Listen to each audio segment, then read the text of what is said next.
হঠাৎ করে বাসায় কিছু মেহমান এসেছিল। তাড়াহুড়া করে ওদের জন্য কিছু নাস্তা আয়োজন করেছি। এই যে চিকেন স্টিক বানিয়ে নিয়েছি।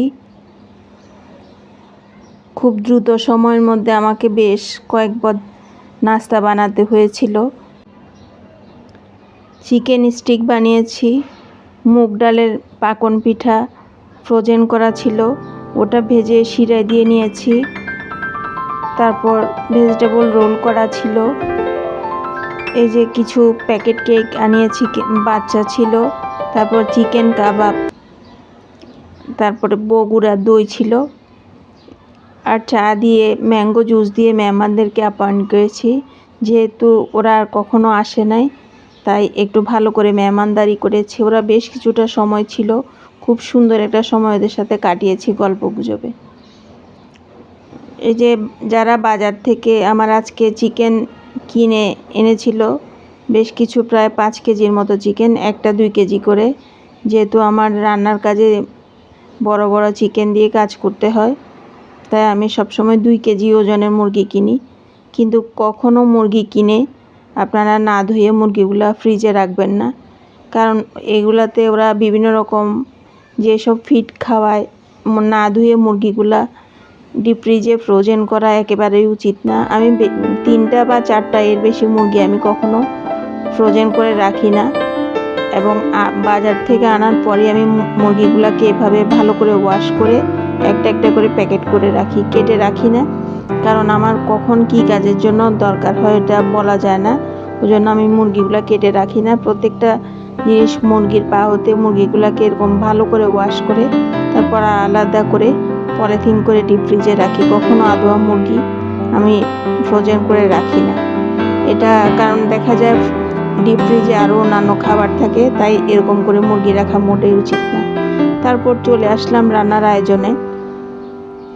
আজকে পাবদা মাছ রান্না করছি। পরিমাণ মতো তেল দিয়ে পেঁয়াজ কুচি দিয়ে দিয়েছি। এই পেঁয়াজ কুচিগুলো সহজে সিদ্ধ হতে চায় না, নরম হতে চায় না, তাই একটু ভাজা ভাজা করে নিচ্ছিলাম। তারপর দিয়ে দিলাম একে একে সব গুঁড়া মশলা। তারপর কষানোর জন্য একটু করে পানি দিয়ে দিলাম, যাতে মশলাটা পুড়ে না যায়। এখন মশলাটা ভালো করে কষানো হয়ে গেলে আমি টমেটো আর ধনেপাতা দিয়ে দিব, কারণ টমেটো আর ধনেপাতা একসাথে দিচ্ছি। ধনেপাতাটা যাতে, এখন তো সিজন শেষ, ধনেপাতার থেকে যাতে অন্যরকম গন্ধ না আসে, কারণ আমার হাজব্যান্ড লাস্ট সিজনের ধনেপাতাটা খেতে তেমন একটা পছন্দ করে না, তাই আমি ধনেপাতাটা আগে দিয়ে দিই। আমার মশলা কষানো হয়ে গিয়েছে, তারপর মাছগুলো এখন দিয়ে দিচ্ছি। মাছগুলো কষানো হয়ে গেলে পরিমাণ মতো ঝোলের পানি দিয়ে দিব। এক একজনের রান্নার স্টাইল এক এক রকম, কেউ ঝাল বেশি খায়, কেউ কম খায়, কেউ অনেক ঝোল খায়, কেউ কম ঝোল খায়। আমরা আসলে এক একজনের থেকে এক এক ধরনের রান্না শিখছি। যে যেভাবে রান্না করে তার রান্নাটাই ডেইলি রান্নাটাই আমরা দেখাই। সকাল থেকে কি কি কাজকর্ম হয় সারাদিন পর্যন্ত। গতকালের কিছু রান্না করা খাবার ছিল, তাই আজকে আর বেশি কিছু রান্না করবো না। এই যে পাবদা মাছটা ঝোল করে রান্না করছি, আর একটা টমেটোর ভর্তা বানাবো। পরিমাণ মতো ঝোলের পানি দিয়ে দিয়েছি। এখন মাছটা একটু হওয়ার জন্য অপেক্ষা করব। মাছটা হয়ে গেলে তারপর আমি একটু টমেটো ভর্তা বানিয়ে নিব। এই যে আমার মাছ রান্নাটা হয়ে গিয়েছে। এখন আপনাদের সাথে একটা জিনিস শেয়ার করি। রান্না করতে করতে দেখা যায় আমাদের ডেকচিগুলো এরকম পুরানো কালচে হয়ে যায়। সিলভারের ডেকচিগুলোর ভিতরে অনেক বেশি ছিদ্র ছিদ্র হয়ে যায়। আমি দেখা যায় বছরে 2 থেকে 3 বার ডেকচিগুলোকে চেঞ্জ করি। এই যে এগুলো বেশি দিন হয় নাই কিনেছি, ভিতরে ছিদ্র ছিদ্র হয়ে ফুটা ফুটা হয়ে গেছে। এরকম হয়ে গেলে আমি ডেকচিগুলো চেঞ্জ করে ফেলি, কারণ এসব ডেকচি আসলে অস্বাস্থ্যকর আমরা জানি, তারপরও আমরা এগুলাতে রান্না করি খাই। আসলে এগুলাতে রান্না করে খাওয়া একেবারেই উচিত না, শরীরের জন্য অনেক ক্ষতিকর। এই যে এখানে 3টা টমেটো সিদ্ধ করে নিয়েছি, আর কিছু ছোট মাছ রান্না করা ছিল। এখন 2টা একসাথে মিশিয়ে একটা চমৎকার ভর্তা বানিয়েছি। আমি যখন ভয়েস ওভার করছি তখন আমার ভর্তাটা আমি অলরেডি দুপুরে খাবারের সাথে খেয়ে নিয়েছি। ভর্তাটা খেতে কিন্তু অসাধারণ হয়েছিল। আমি একেবারে পেঁয়াজ কুচি দিয়ে সব কিছু দিয়ে ভালো করে সিদ্ধ করে নিচ্ছি। সরিষার তেল আর শুকনো মরিচ দিয়ে এটা মাখিয়ে নিব।